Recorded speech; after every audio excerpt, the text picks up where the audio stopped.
Hey everybody, welcome to the channel. Now I will show you how to change the language in Instagram. If you have any questions, please let me know below in the comments. I will read and answer. Please subscribe to the channel. Give me likes. Let's get started. To do this, we need to go to Instagram. After that, we click in the bottom right corner on your profile. In the top right corner, click on the three bars, then Settings and Privacy. Here, we go down to the bottom, and we find a tab called Language. Then it says here that we need to go to the default settings of the phone, and after that we can language.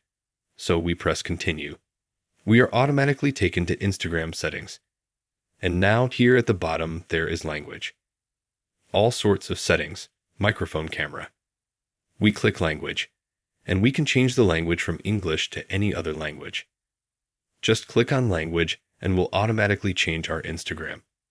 We have to log out of it. Close. Re-enter and the automatic language will change. That's the simple, easy way to do it. If you liked this video, subscribe to the channel. Put likes. Let me know if my solution helped you. Thank you for watching. Goodbye.